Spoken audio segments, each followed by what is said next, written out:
مولاي صل وسلم دائما أبدا على حبيبك خير الخلق كلهم مولاي صل وسلم دائما أبدا على حبيبك. Bismillahirrahmanirrahim. Assalamualaikum warahmatullahi wabarakatuh. Alhamdulillah, puji syukur kita kepada Allah Subhanahu wa taala yang mana atas kemurahan dan kasih sayangnya kita masih diberikannya banyak kenikmatan berupa nikmat kesehatan, nikmat iman dan Islam. Tak lupa pula sholawat berangkaikan salam marilah kita haturkan kepada Nabi Muhammad SAW. Allahumma sholli wa sallim wa barik alaih. Semoga dengan memperbanyak sholawat kepada beliau kita sama-sama mendapatkan syafaatnya di yaumil mahsyar kelak. Amin amin ya rabbal alamin. Baiklah, langsung saja. Di sini kami dari kelompok 10 akan menyampaikan hasil diskusi kami, yaitu mengenai pengertian dan makna demokrasi. Saya Nur Hasanah Sitorus sebagai moderator, dan adapun pemateri kali ini akan disampaikan oleh pemateri pertama yaitu Khairunisa Marpaung, pemateri kedua oleh Kurniawan Sadikin, dan pemateri ketiga adalah oleh Bayu Alfarisi. Kepada pemateri saya persilahkan untuk menyampaikan hasil dari makalah kali ini. Assalamualaikum warahmatullahi wabarakatuh. Nama saya Khairunisa Marpaung. Di sini saya sebagai pemateri pertama. Yang pertama yaitu pengertian demokrasi. Secara etimologi, demokrasi terbagi menjadi dua kata, yaitu demos yang artinya rakyat, yang kedua adalah certain yang artinya pemerintahan.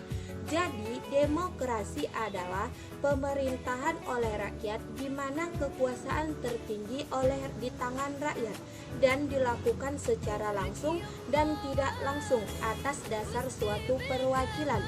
Dalam hakikatnya, demokrasi mengandung makna partisipasi rakyat dalam penyelenggaraan atau partisipasi politik, yaitu contohnya penduduk ikut dalam pemilihan umum. Yang kedua, penduduk hadir dalam rapat setelah 5 tahun terakhir. Yang ketiga, penduduk ikut kampanye pemilu. Yang keempat, penduduk jadi anggota parpol atau ormas. Yang kelima, penduduk komunikasi langsung dengan pejabat pemerintahan. Yang kedua, makna demokrasi. Apa itu makna demokrasi? Makna demokrasi adalah suatu cara untuk mencapai kesepakatan atau mufakat, untuk mencapai kesepakatan kekuasaan yang berada di tangan rakyat. Maka demokrasi berbeda antara satu dengan lainnya menurut kepentingan masing-masing, mempunyai konotasi kultural yang terkait erat dengan nilai-nilai yang dianggap luhur oleh masyarakat yang bersangkutan dan untuk mewujudkan kesejahteraan masyarakat. Jadi, demokrasi itu adalah pemerintahan oleh rakyat dan untuk rakyat.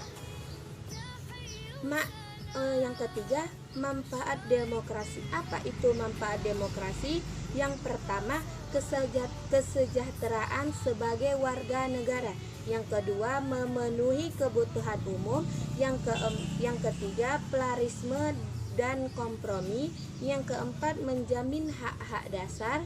Yang kelima, pembaharuan kehidupan sosial. Kemudian, ciri-ciri sistem demokrasi ialah memungkinkan adanya pergantian sistem pemerintahan secara berskala. Kemudian kedua, agar keinginan masing-masing golongan dapat diketahui oleh masyarakat dan pemerintah. Ketiga, memiliki kesempatan yang sama menempati kependudukan. Adapun nilai-nilai dari demokrasi ialah pertama, kesadaran akan pluralisme, dan demokrasi membutuhkan sikap kedewasaan, dan demokrasi pun membutuhkan pertimbangan moral. Assalamualaikum warahmatullahi wabarakatuh. Di sini saya akan melanjutkan pemateri yaitu tentang jenis-jenis demokrasi. Terdapat beberapa jenis demokrasi yang disebabkan perkembangan dalam pelaksanaan di berbagai kondisi dan tempat. Oleh karena itu, pembagian jenis demokrasi dapat dilihat dari beberapa hal sebagai berikut. Yang pertama, demokrasi langsung, yaitu rakyat secara langsung diikutsertakan dalam proses pengambilan keputusan untuk menjalankan kebijakan pemerintah. Yang kedua, demokrasi tidak langsung atau demokrasi perwakilan. Yang ketiga, demokrasi perwakilan dengan sistem pengawasan langsung dari rakyat.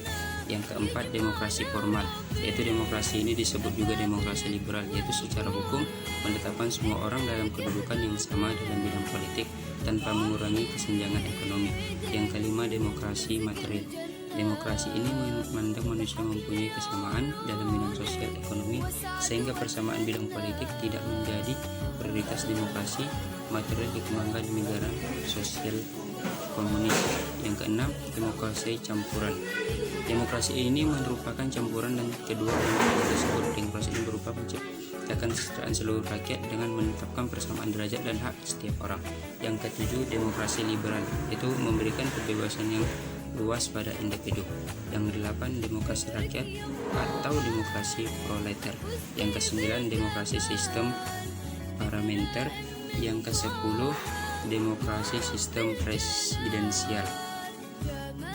Selanjutnya, pelaksanaan demokrasi di Indonesia. Demokrasi perjalanan sejarah bangsa. Ada 4 macam demokrasi di bidang politik yang pernah diterapkan dalam kehidupan ketatanegaraan Indonesia, yaitu A. Demokrasi parlementer, yaitu liberal. Demokrasi ini dipraktikkan pada masa berlakunya UUD 1945 periode pertama, yaitu 1945 sampai 1949. Kemudian dilanjutkan pada berlakunya Konstitusi Republik Indonesia Serikat UUD SRIS 1949 dan UUD 1950. Demokrasi ini secara yuridis resmi berakhir pada tanggal 5 Juli 1959 bersamaan dengan berlaku kembali UUD 1945. Yang B. Demokrasi terpimpin. Mengapa lahir demokrasi terpimpin? Yaitu lahir dari keinsafan atau kesadaran dan keyakinan terhadap keburukan yang diakibatkan oleh praktik demokrasi parlementer atau liberal yang melahirkan terpecahnya masyarakat baik dalam kehidupan politik maupun dalam tatanan kehidupan ekonomi.